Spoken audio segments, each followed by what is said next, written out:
Hi everybody, this is Elena from Sacral Empowerment. You probably know that because you opened this, but here we are. I'm trying out Substack's video feature for the first time, so bear with me here. And I thought I would do a collective reading. Just to be able to send them out here feels so great because Substack just has a really different feel to me than Instagram does, which is another channel that I use to talk with people.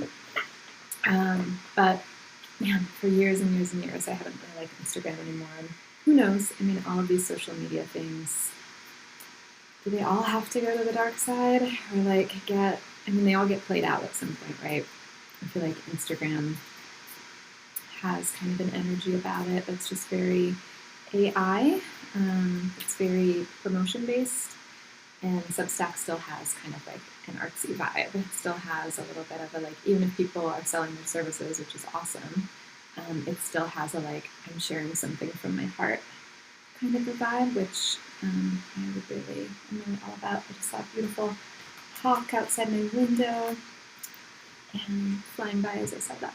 And yeah, let's get into it. Energy reading for the day. I'm going to have my phone here because I'm looking at the chart for the day, the transits. And today we have the sun in Scorpio. It's October 30th, so we're in this time of the veil being thin. Scorpio is really about sex, death, rebirth, big energies, big openings, and also decay, dying. We're in that part of the year where I am. It's still a bit sunny in California, but that bitter chill in the air is here.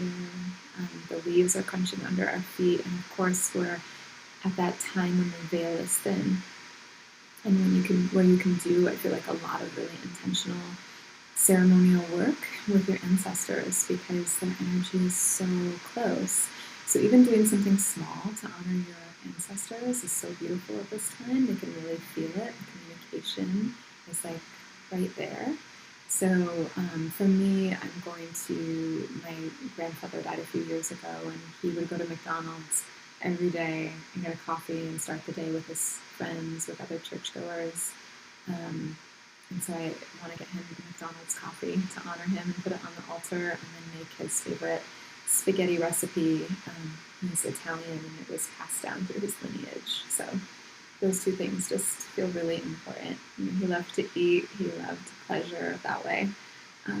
So those are ways I can honor him and just, sit in meditation at the altar and see what's there for me, see if he has any messages, or if I can just connect, just feel where he is. So anything that feels right to you is the right thing to do when it comes to honoring your ancestors. Anything that they loved, anything that feels doable for you, right?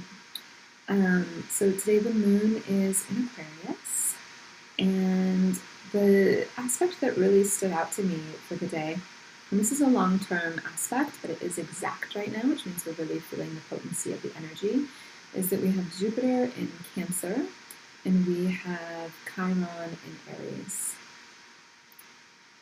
So feeling into that, Jupiter in Cancer is big emotions, big feelings, maybe surprisingly big feelings all of a sudden, for those of you who maybe don't go through life crying all the time, like I do. Even right now, I feel like the bigness of it, and there's a bigness of it, but also this protective, wanting to protect yourself feeling, or is it safe to feel this much? And that is square Chiron. Chiron is the wounded healer. This is our wound that we carry around in life, that we're here, a big part of our work is to heal this wound in our lifetime, or to look towards it. And that is in Aries. And the Aries Chiron, to me, is this wound of, can I be big? Can I say the thing? Can I really bring it forward? Is it safe to bring it forward? Having a wound there could be a hard time initiating the thing that you really want, hard time feeling that willpower chakra, the third chakra, like hard time feeling your own flame and bringing it to people.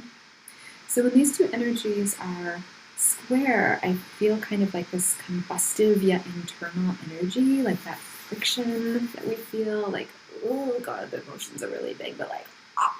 It could be like an accidental throwing them up with something to watch for, and it could be like just finding the right place to voice them. And something that I really love to do is when I don't have someone like to bounce something off of, if no one's available, if my good friend isn't available, if I'm not wanting to talk about it with my husband or he's not available, then actually recording a voice note I find really helpful, because it's allowing this energy to move through. It's allowing you to talk about your feelings. And of course, journaling might be that thing for you as well. If you love journaling, great. There's something about this energy where I feel like, especially the Ariesness of it, it's just like, oh, can you say it? Can you bring it out? So that might be something to experiment with in this energy. And then I'm going to pull a card for the day's energy too. And let me know if you like this format, if you enjoyed the reading, just so I know like what people are looking for. Sometimes I'm writing, sometimes I'm doing the podcast, and I thought this might be a nice thing to try, just to like, when you can see a person, you can feel their energy a bit better. So I think video is great for that. Just let me know if you watched it, if it served you, if it helped, how you felt about it. I love a bit back and forth. That feels like a card wants to know. Clearing the energy, asking for what's in the highest and best for those watching to know about today, for the next few days, Halloween, All Hallows Eve, the weekend. What is here to know and see, asking moral guides to assist.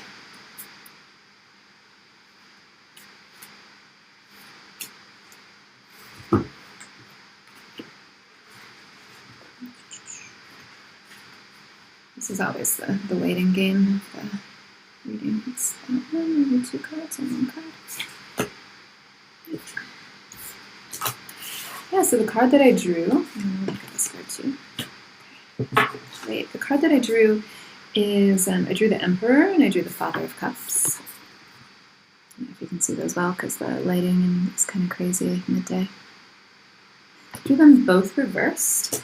I mean, I can't really, like, this is exactly what I just spoke about. The Emperor is the Aries card. Oh my gosh, lighting. Woo.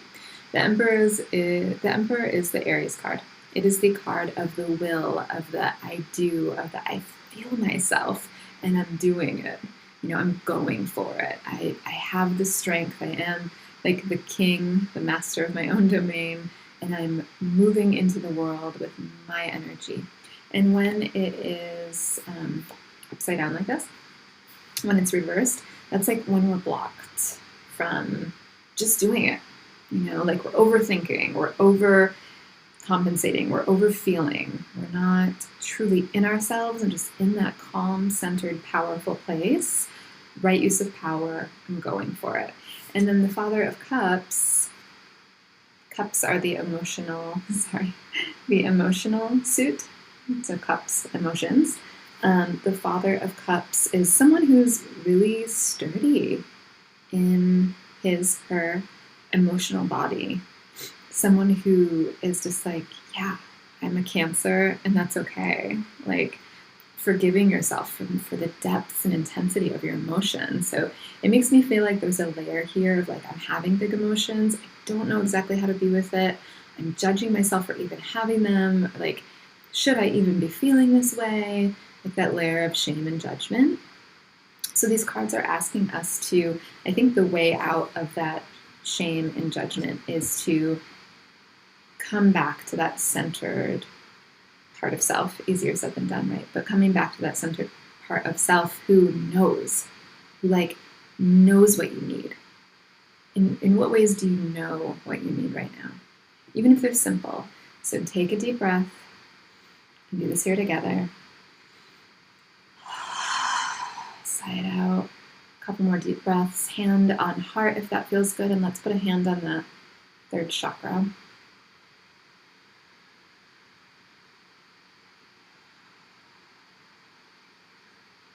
Feeling your body. Noticing if you have a body, can you feel your hips? Can you feel your feet? Can you feel your hands on your body and feel them as, actually let's change that to a hug if that feels good. You can keep it like this if you want, but if I'm feeling drawn to like really go into a hug here, it is okay to be having this depth of emotion. You are alive during a really intense time. We are all microcosms of the macrocosm. Let yourself have these big emotions. They make sense. It's okay, even if they're from years ago, it's okay for them to come up at this time.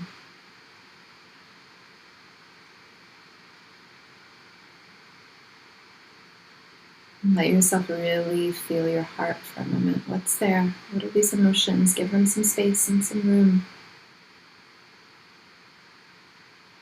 And ask them, what do you need from me? This is the Aries part. What do you need from me? It could be to rest. It could be just to be heard. It could be for you to say the thing to that person. Nice and simple. And then see if on this day you can carry that out. You can meet that need in a small, doable way. Whether if it's a huge need, let's make it a little more bite-sized. Okay, that is today's reading for the 30th and to carry you into your weekend. Again, let me know. Let me know about this format, what you think. Always love to hear from everybody. So very happy to receive your feedback and just connect in that way. So sending lots of love for your Halloween, for your All Hallows Eve. Talk soon.